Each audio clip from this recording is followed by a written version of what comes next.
Okay, so I got another low production video. This is like take 5. Something silly. I've got a little bit of a script we're going to try to talk about here. Got a list of things we're going to go over. So this is pure sine wave inverter by however you pronounce this, ALLWEI, whatever. Pure sine wave inverter. There's the model.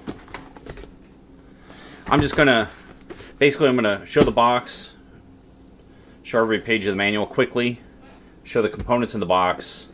We're going to hook the inverter up to a battery, and then we're going to begin testing. I've got amp meters and watt meters, and we're going to examine how it behaves for us, calculate efficiency and other various things. Okay, so my goal is to make a shorter video than usual for me, so I'm going to try to move fast. So anyways, looking at the box, here's the unit. Here is actually, not to back up too much here, but the reason why I chose this particular inverter is because I wanted pure sine wave. I wanted to be able to plug it into my cigarette lighter socket in my vehicle and detach those cables and attach these cables so I can attach it directly to a battery. Whether it's a car battery, or a battery you've got at the campsite, or an AGM battery, or a lithium battery you got in the house. Whatever the case may be, you could plug in. You know, let's make no mistake, you can't do a whole lot with 500 watts, but it's better than nothing. So, I've got a point at the end of the video where I'm going to try to talk about some of the things you can do with 500 watts. So, anyways, moving on. Here's the box. The box won't hardly stay closed because I don't have it put back in the box properly. There's the side, there's that side, there's that side, here's the bottom.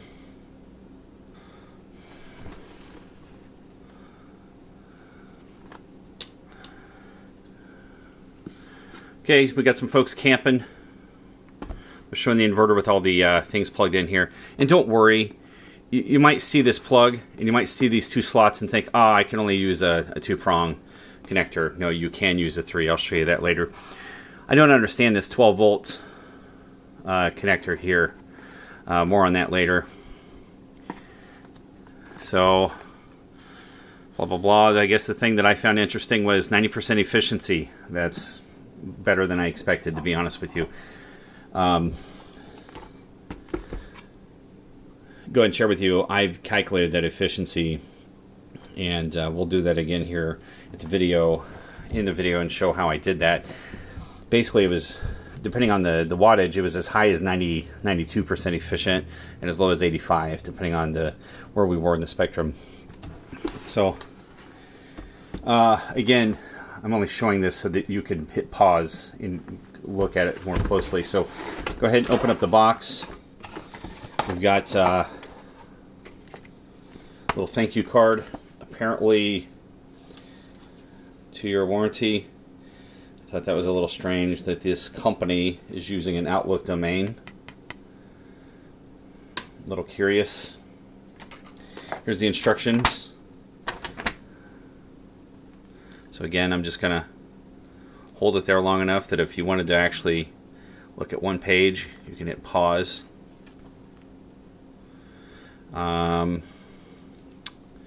Things of note here. Here's the overload protection, 600 watts. Plus or minus 50% or 50 watts. That's not what I'm seeing. That's not, unless they're talking about on the input side. Maybe I could do the math and figure out if it's true on the input side. In case you don't understand what that means, we have power going into the inverter from our battery or battery bank, and then it comes in as DC and it leaves as AC. So, and it's not 100% efficient. So, it's possible that they're talking about the input side. I don't know. I really don't know for sure. So basically what that means is that they're saying at 600 watts plus or minus 50 watts, it's going to shut off, which would make it 550 to 650. That's not what I've observed. Anti-reverse protection, built-in fuse, etc., etc. Okay. flipping this over. Here's something worth pointing out here. If you use this thing has two cables. One is for plugging into cigarette lighter socket in your vehicle. So you got a socket like this in your dash somewhere, and you plug it in, and anyways, that's going to get you. You're limited to the fuse for that circuit in your vehicle, and it could be anywhere from 10 to 20 amps. I'm guessing the average. I've read other people say. I've seen other people say that a lot of people have 10 amps.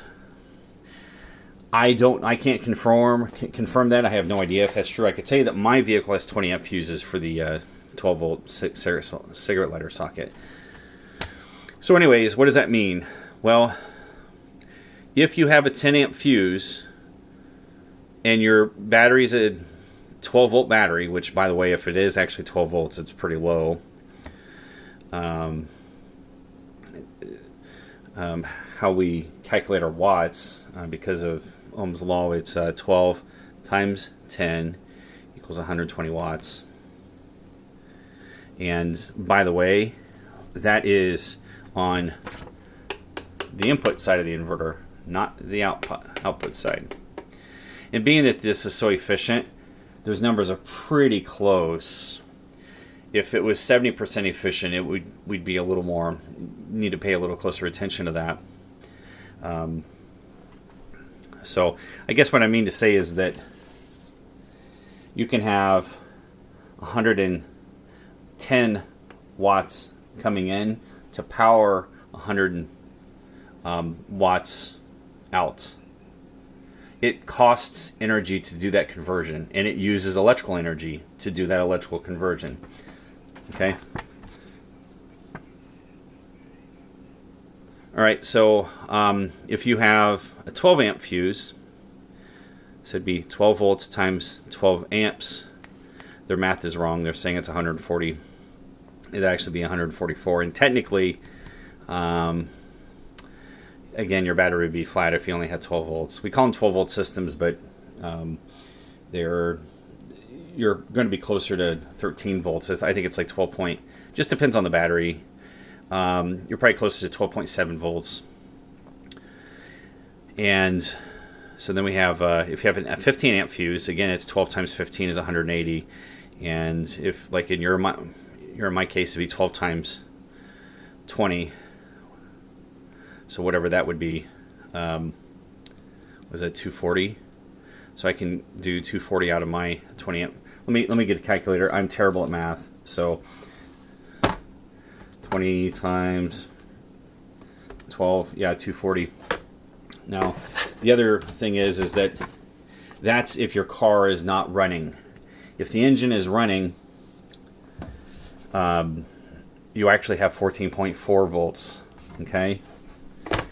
So the amps can stay the same, and the volts can go up. And if the volts go up, and the amps stay the same, the watts can go up. So in my case, it'd be 20 times 14.4. 288 watts. Okay, and if we were to choose the smaller, let's just do the 15 amp. I suspect everyone's closer to 15 amps. So if we do 15 times 14.4, it's 216 watts. So you got to figure that out for yourself. And if that's going into the inverter, when we multiply that times 0.9, that's what we can expect to get out of the inverter at a 90% efficiency. Okay, I'm just being very technical. Not too many people are going to pay attention to the details at this level, but I think that this kind of stuff is important. At least it's important to me. And then once you begin to understand how this stuff works, you can find how to make it apply and work for you. Okay, so let's see here. Getting the rest of the manual looked at.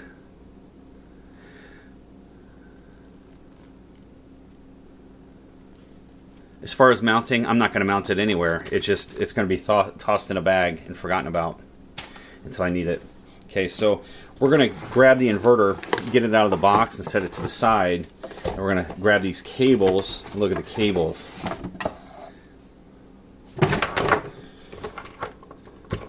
Okay, so we have two cables. These are the cables you use if you're going to be hooking it directly to your battery.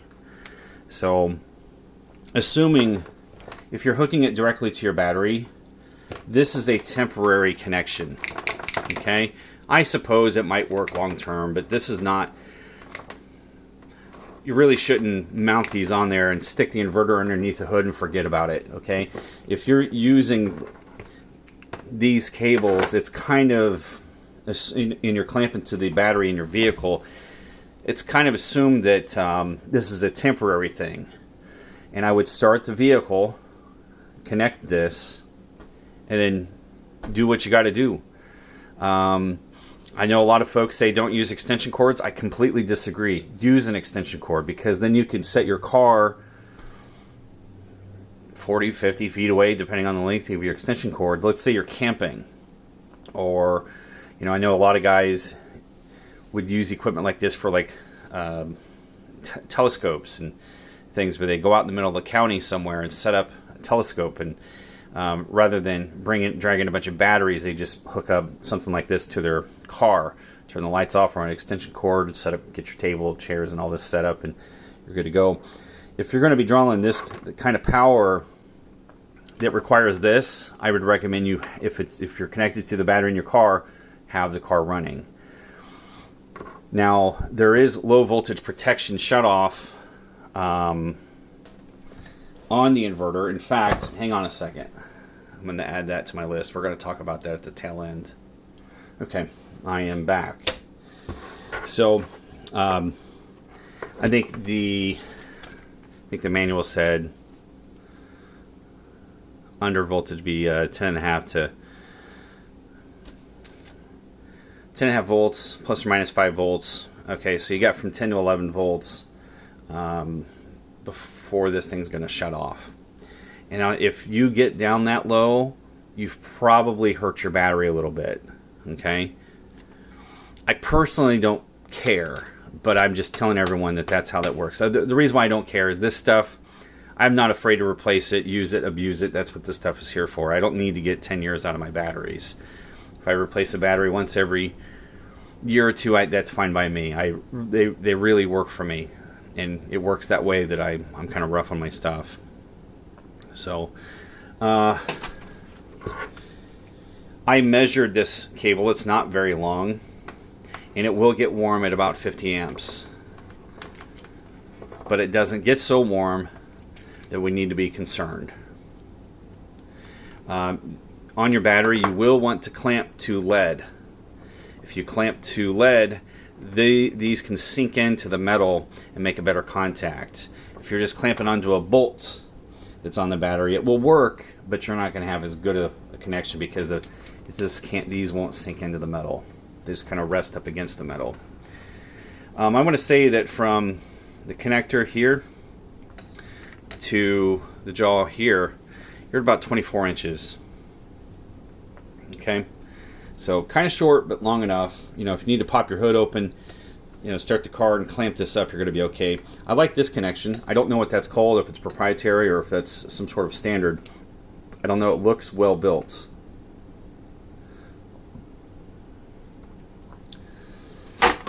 All right, here's the other connector. This is for plugging in your cigarette lighter socket. Same connector. This was from here to here is about 20 inches. So it's a little bit shorter, but that's okay. You're gonna plug this in the cigarette lighter in your dash, in your vehicle. Typically, you don't have to. You could. They make ways to plug this into batteries in your house. I mean, you can get little adapters and stuff like this, and then you could clamp this onto your battery. This doesn't have that clamp, but I have one around here somewhere. This kind of feels okay, but kind of cheap at the same time. There's a 15 amp fuse in there. Okay, It's just one of those cylindrical fuses like so. So there's that. Good enough. Here is the inverter itself. Okay, so here's the top of it, the side, and this is metal, by the way, some sort of, almost feels like aluminum. This is plastic. You can see we're vented over here. Here's the bottom. The DC output. This is not, this number here is referring to this jack here, not these, okay? So peak power 1,000 watts. I don't know how. I'll show you where everything's working for me. The continuous power 500 watts, I can agree with that. You can get a little bit more out of it, about a 520, 530 watts. If you go pushing 540, it will shut off eventually. Okay, so there's the back. This is where our DC voltage 12 volts goes in. Here's a fan. They've even labeled it for us. I guess I marked that up. Here's this end. We have power. So this turns it on. It's one of these push types.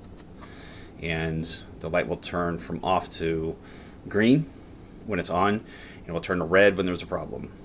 You know, like if your battery is too low voltage or you're asking too much for the inverter, this will turn red and it shuts off. The fan will continue to run, from my observation. Okay, now I don't know what this is. I've got a feeling this might be handy, but I don't know. Maybe there's some sort of industry standard that I'm unaware of regarding this type of plug. Okay, in fact, give me 1 sec. Okay, that was inconclusive, that little test. I plugged various 12 volt connectors in and checked for them to see. I don't know what I'm doing with that stuff, so never mind. All right, so anyways, we got USB-C, USB-A, and when I call this A, this is the typical USB everybody's used to. USB-B is for printers, by the way. A little bit of computer interface trivia for you. Here's our 120 volt sockets. You'll notice, let's see here.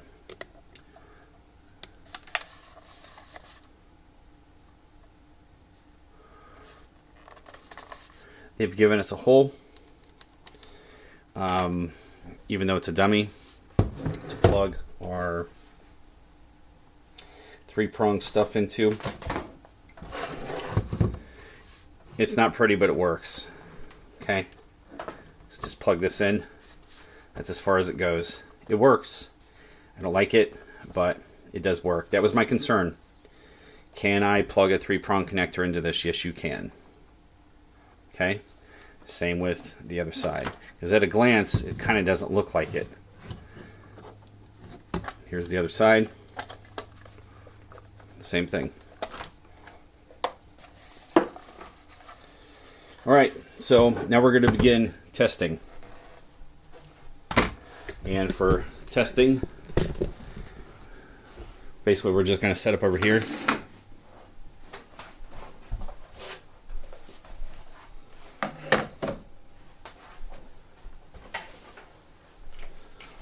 Go ahead and show how this all kind of goes.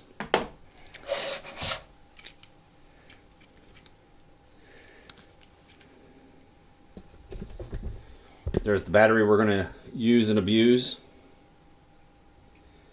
I'm going to go ahead and connect this up to my battery. So there's my positive. There's my negative.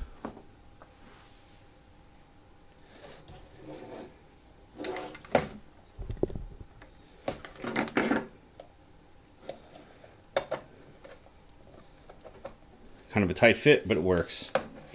There we are. As you can see, we got some stupid lights. Not a fan of the lights. I suppose it could be handy. I'll turn the lights out. In the dark, you can see it. Okay? That is consuming electricity. Not much, but a little bit. About 0.1 amps. Okay? Which is tiny. Okay, we're going to turn the lights back on.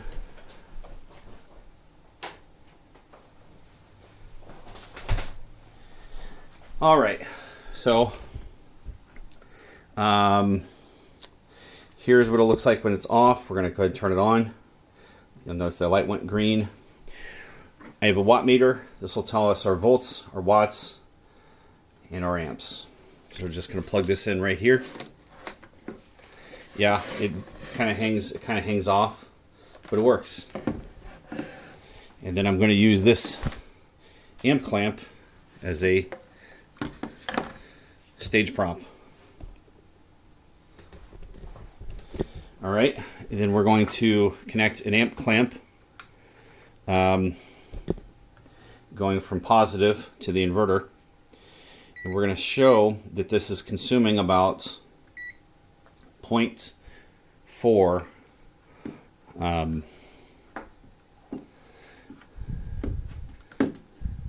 of course it's going to fight me. About 0.4, looks like 0.3 amps. Let me make sure I got that calibrated right. It's almost always been not that. 0.3, okay, yeah, we'll take it. All right, so now we're going to move the... I'm going to put a voltmeter on the battery so we can observe its behavior, the behavior of the battery. So setting this over here, this will give me something for this to lean up against maybe. And we'll just kind of set these up here.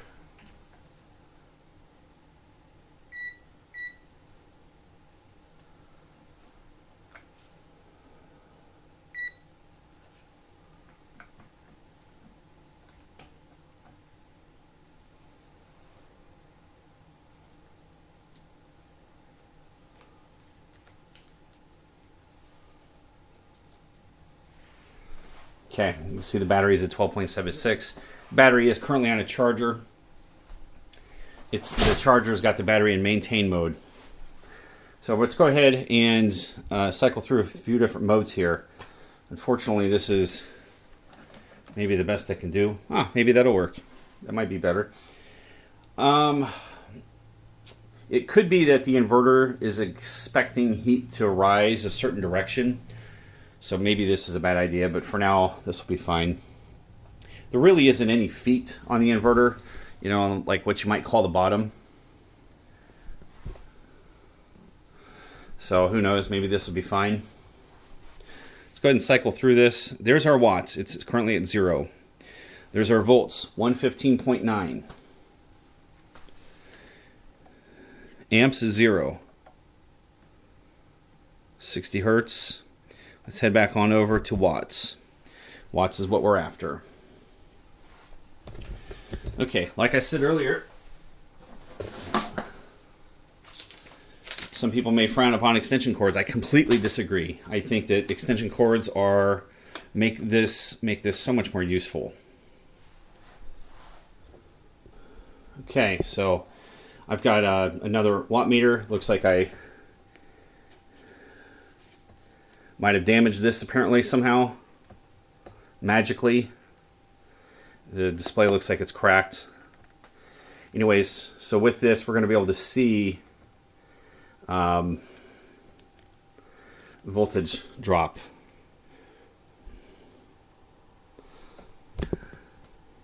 So we got 115.8 at the inverter, we got 114.3 here. Who cares? It's like less than 1 volt off. Okay, it's 1.6 volts loss. All right, coming over here. Now we're going to, here's the load area. Oh, not sure if I mentioned this, but this extension cord is long. If I had to guess, 60 foot. I looked at the tags. The tags don't say, of course. So let's go ahead and plug some stuff in and get some things set up. And I'm going to pause the video and get organized. Okay, I think I'm somewhat organized. Okay, so we got our inverter powered up, hooked up to the battery. Extension cord ran, and again, this is where like you have the inverter hooked up to your car, you have extension cord hooked up to the inverter, and you run it over to your campsite. Maybe you want to watch a movie in your tent or something, so you let your car run for a couple of hours while you do so. I see absolutely nothing wrong with that approach, but anyway, so here we are.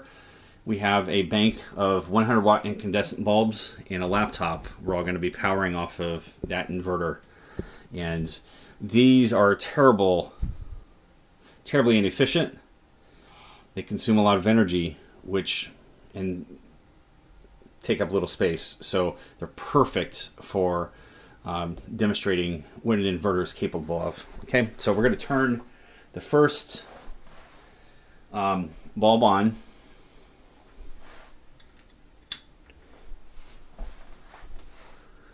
And you will notice that we've dropped to 113 volts over here. We're still at 115.5 over here. Okay, let's go ahead and switch on over to watts. Watts is actually what we're here to watch. 84 watts. The battery is supplying, if we look here, 7.3 amps to the inverter. Okay, battery's resting at 12.37. That battery is not in good shape. The charger is going to kick on, and it's eventually going to start charging that battery real soon. Okay, so there's a 100 watt bulb being used on an inverter is only using 84 watts of power. So let's go ahead and switch the second bulb on. One thing that I will notice here that, and point out, maybe might be the better word, is that for some reason when you add a load to the existing load, it dims. We have a voltage drop, but only at that initial point, and then it comes right back up. So we'll see if it does it here. I think it did it, but it was so quick, you didn't get to see it. Okay, so we've got two bulbs.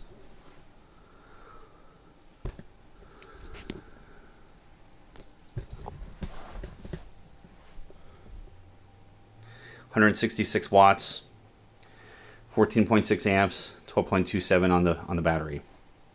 Okay, let's go ahead and hit the next bulb. I think you probably saw at that time the voltage dropped on all the bulbs, but yeah, we got 3 of them going now.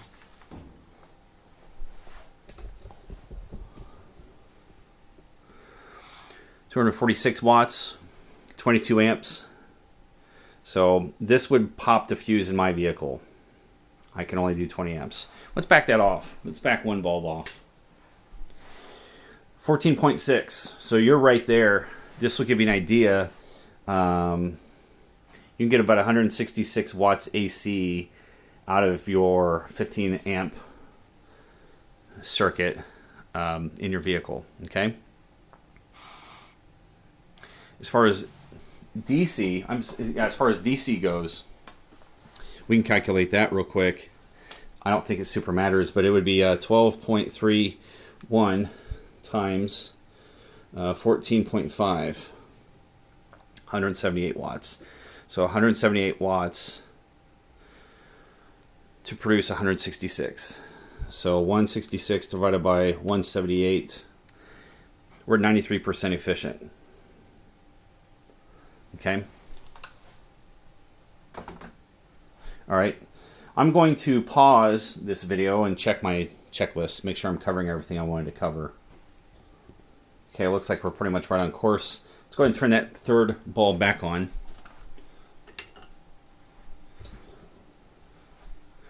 So we're up to 250 watts. For the record, the fan has not kicked on that little inverter back there.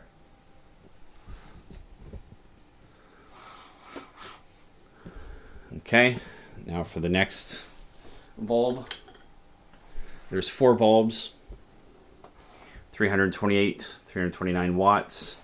We're pulling 29 amps. The battery's at 12.15 volts. I'm surprised the battery charger is not kicked in yet. I do have an amp clamp also on the battery showing us what the battery is doing. Let me check that real quick.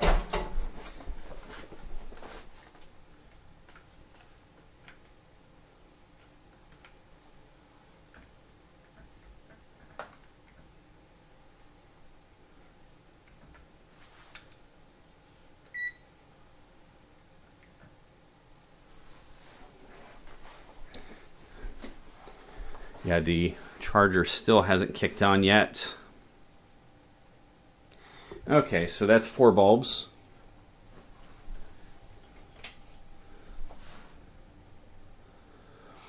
There is 5.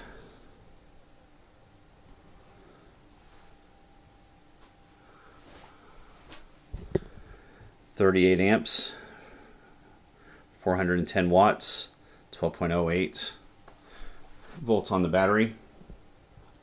Next bulb.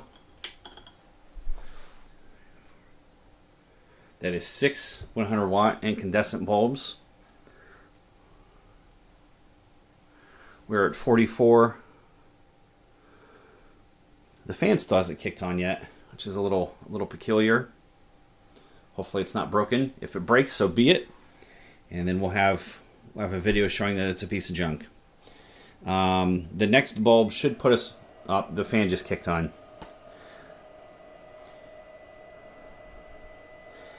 If this was mine, I would be pretty comfortable with this range of power. I'd probably be okay with pushing it just a little bit farther, but not a whole lot. So we have one more bulb that will really push us over budget. 550 watts. Okay. You can see our voltage, 11.94 on the battery. The amps is 53.5 amps. And I'm sure that cable is getting warm. Yes. But my ability to sense temperature has never been good. I thought it was extremely hot yesterday. And it was only like 85 degrees when I checked it with this. I can peel this off. Put this back up here.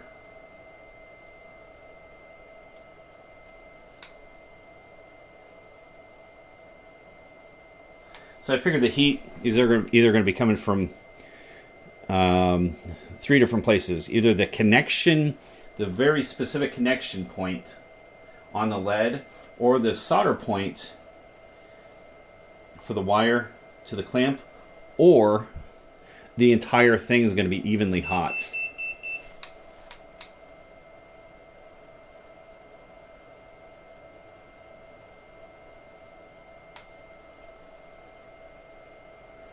Man, it sure feels warmer than what it's reporting. Who knows? Maybe this is broken or I'm not doing something right.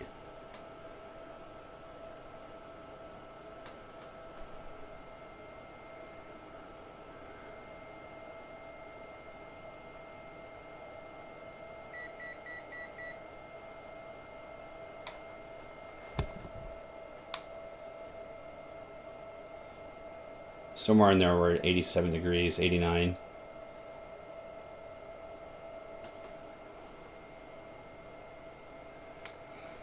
Room temperature is probably about 70 degrees in here. So you might think, hey, he's been running for 3 or 4 minutes here at 540 watts. what's going on. Well, it will shut off. I don't know if there's a timer or what, but it will shut off after a while. Let's go ahead and add to it. We're going to add this laptop.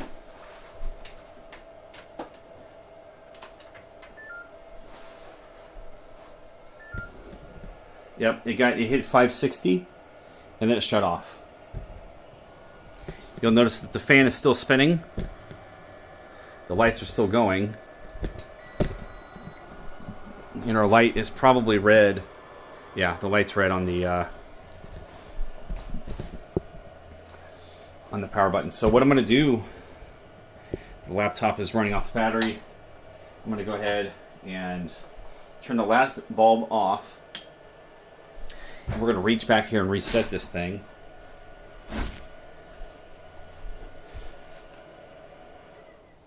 Turning it off, turning it back on. You'll notice the room lighting back up because the bulbs are back on.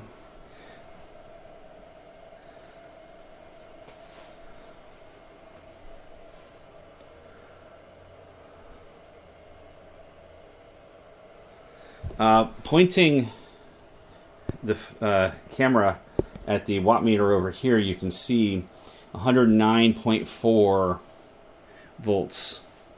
Let's come back over here and see what it is over here. 114. So yeah, we are losing 5 volts, but I don't know. It's worth it. You know, if you're going to lose 4% of your power to be able to have an extension cord to get 60 foot away from your car, I think that's worth it. I think it's totally worth it. So let's look at our amps.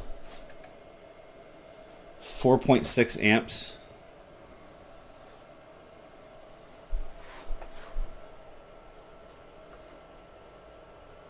.6 amps. Let's look at our watts over here. 494.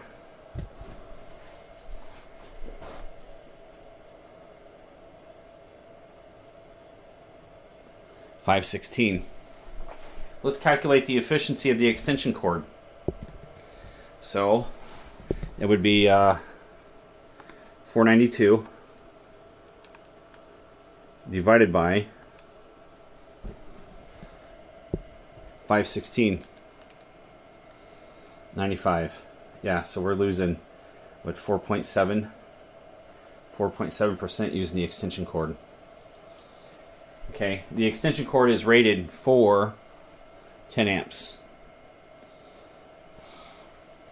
So I feel like that's it. Let me check my notes and see if there's anything else I can talk about. Oh no, yeah, I just remembered something. I want to see this, what happens if we have a low voltage situation. Now it looks like this might take a while as it is, so I need to figure out a way to bring that battery down to 10 volts quickly. And I think I might have an idea. Give me 1 sec. It looks like it had shut off, and we were within our specifications on the sheet. The spec sheet said 550 to 600. Let me confirm that.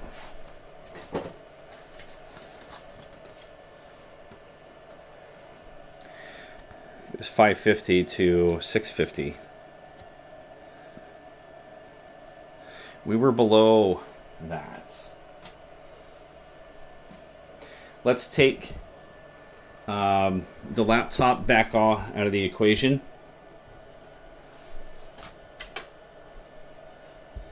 Reset the thing.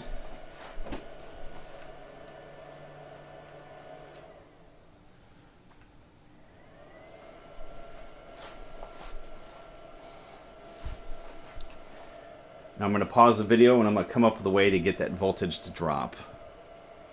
Oh, I think I just thought of a quick way.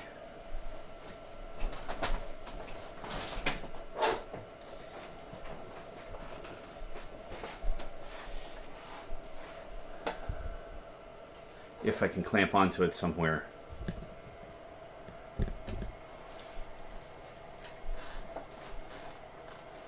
I'm really surprised that battery charger didn't kick on. It really should have by this point.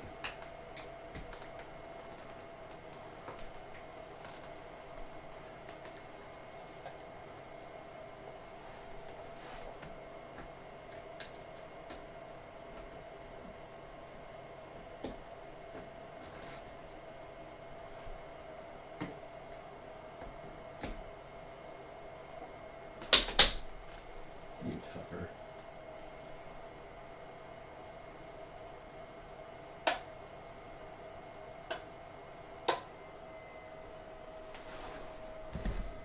So I just added a 100 amp load.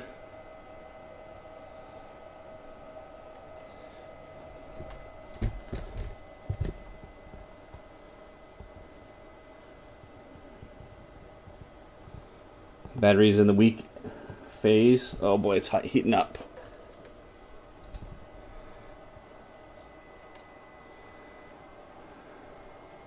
Inverter just shut off again.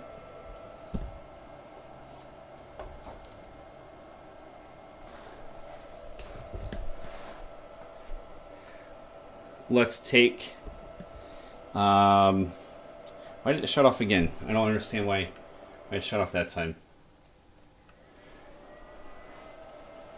It's turning on, then right back off. Let's remove one more lamp and reset it again. And it shut right back off. All right. This thing is getting super hot. Let's go ahead and turn this off. Our voltage comes back up to 12.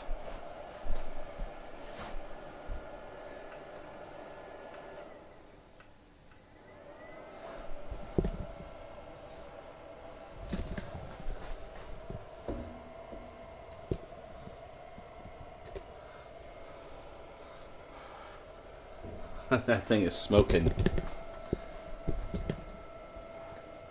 So there's 5 bulbs, 408 watts, 394 over here.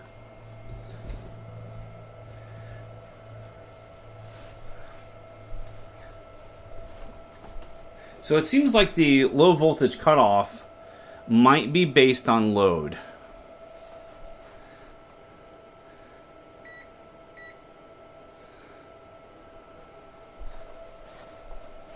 So we're currently taking 40 amps. Battery's 11.5 or 11.47 volts. Let's go ahead and flip the, let me back up a sec. Let's go ahead and put the 100 amp load back on. And I'm going to confirm that it's 100 amps.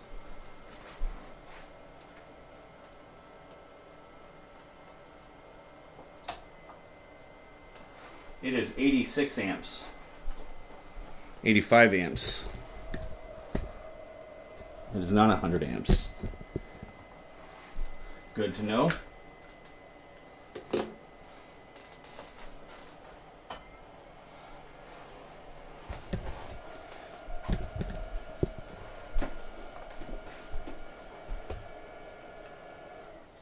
Just turning the inverter off, turning it back on. Boy, it's getting to be smelly in here. That thing was really cooking. I don't think I've really used it much. Alright, so we're going to go ahead and drop on down to just one 100 watt bulb, which would be 84 watts. Let's check the volts. 115.5. See what the volts are over here. I saw it was 113.4.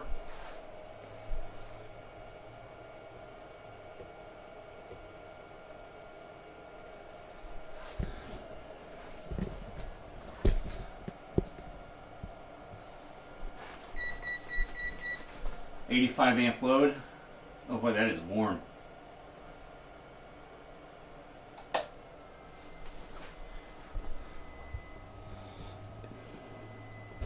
You didn't get to see that.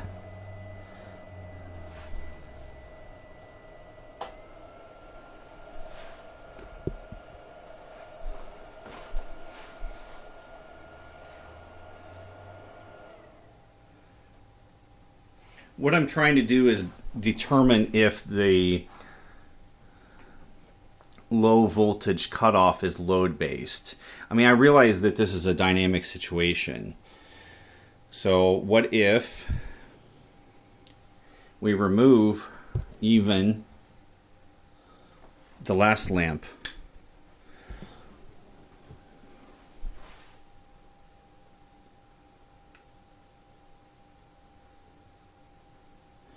.5 watts.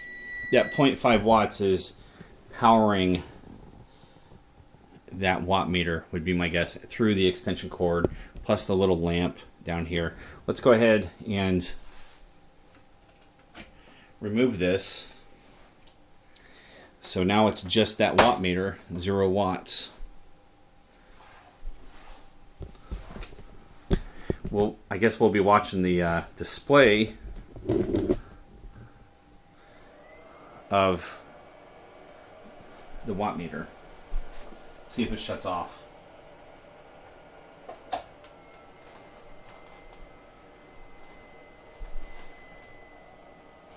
.5, 10.4. The display went dim, which I think means it's went off.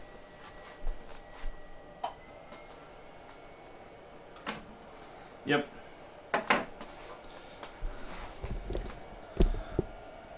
So let's go ahead and power this off, power it back on, and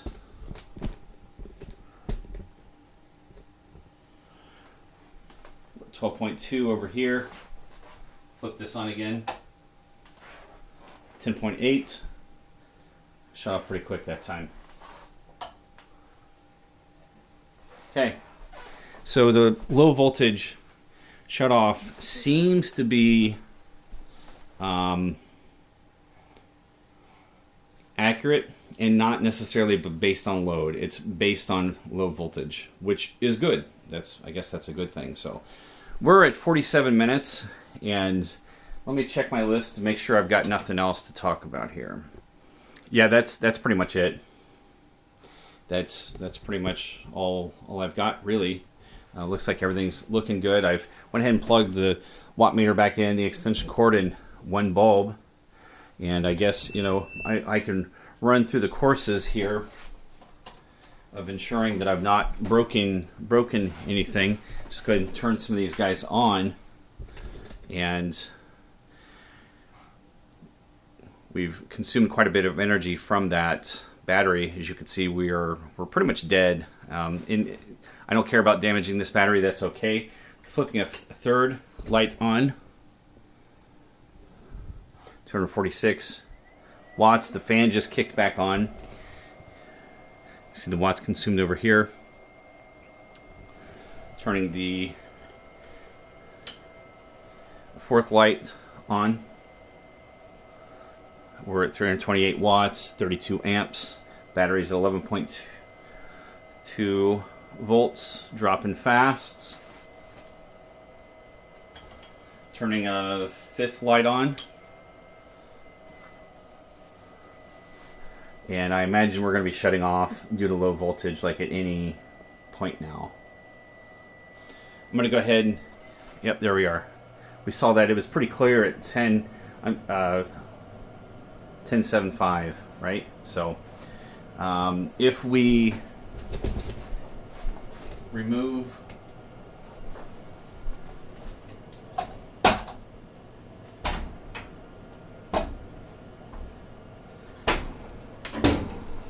the load tester and connect the charger,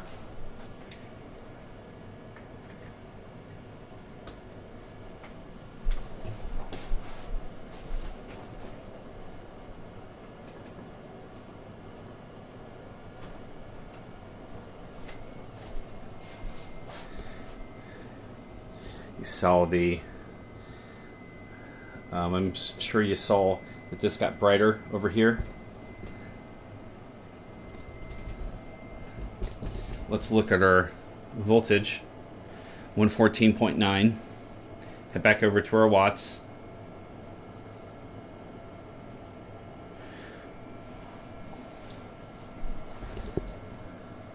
We're taking 38 amps. Battery's at 12.98 volts. I've put the charger on 30 amp mode. That doesn't mean it's giving it 38 amps. I'm sorry, 30 amps. It'll do it once.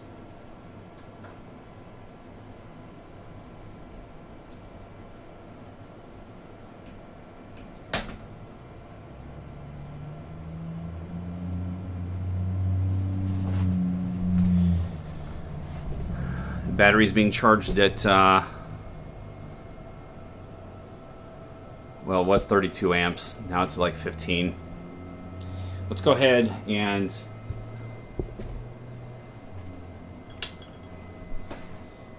go to town. So this would more simulate what's going on in your car with a weak battery at this point.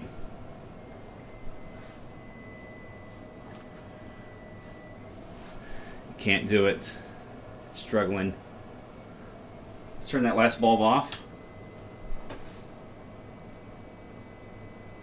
Let me try something. I'm going to pause this video. Strangely enough, it's resetting itself. It's green. Talking about that light. Now it's red. Now it's back to green. Let's lay this flat. The air coming out of the back of it isn't that hot. See, I kind of got a feeling that we're still too low volts.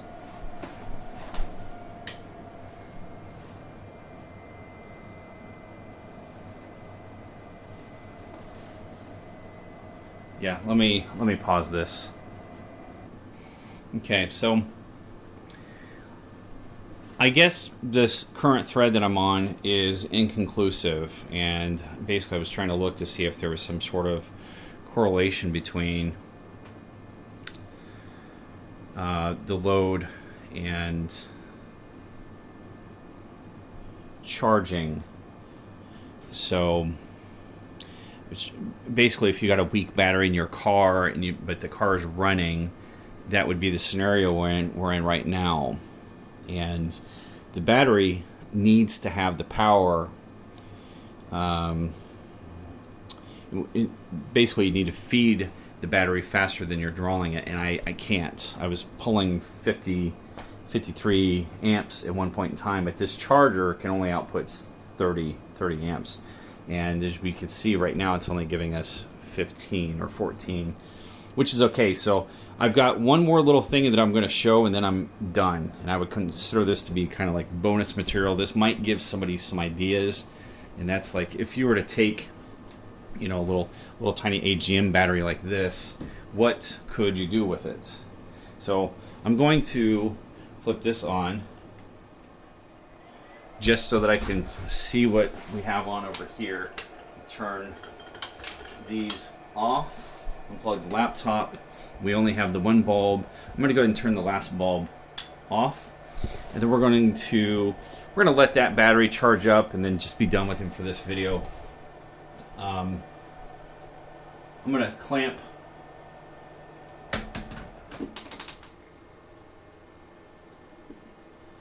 onto a little battery that I've got over here.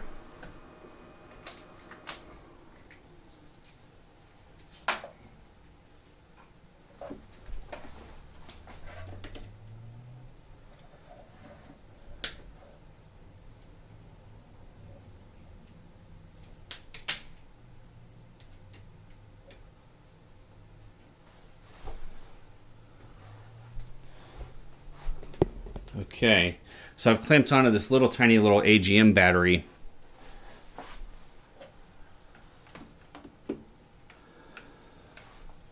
We're going to zero this guy. I don't know why I have to zero these things all the time. We'll stand this back up.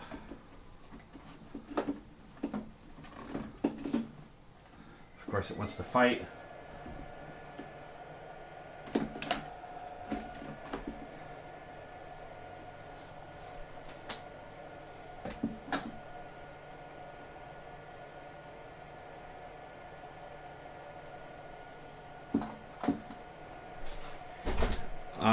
That's an AGM battery, and it's flat. I really thought that it was a fully charged battery. I must have used it for something else. The battery should be 13.6 to 13.8. That's alright. So let's just see, can I power 100 watt bulb? Yes. For how long? That's the question. Energy over time is really what we're talking about sometimes, but we're just going to go ahead and load test it. There's 200 watts. We're at 11.72. Here's 3 bulbs, 250 watts. We're pulling 23 amps. And again, I realize I've gotten to where this really has nothing to do with the inverter. It's just, the idea is that you don't have to use a car battery. There's all kinds of batteries out there. There's AGMs, there's deep cycle, marine, lithium iron phosphate. There's all kinds of stuff out there. So just be aware you've got all kinds of options out there. Then you get a small solar panel array and drag a couple of these batteries out and power a TV for a night, or power a radio. Maybe you need to set up some sort of ham radio operator site out in the middle of the woods somewhere, or something kind of different and unique. So all kinds of fun little neat things you can do here. And I realize a lot of ham stuff, probably a lot of radio stuff probably is 12 volts to begin with, but I don't know.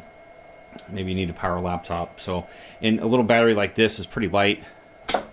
But that's all I got. We're at 57 minutes. That's way too long, but I feel like I was pretty thorough. Maybe be aware that I don't know what I'm doing, that maybe I shouldn't do some of these things that I'm doing. So take everything you've seen here with a grain of salt. The main thing was I want to talk about this inverter, talk about what you can and can't do. Okay? That's all I got.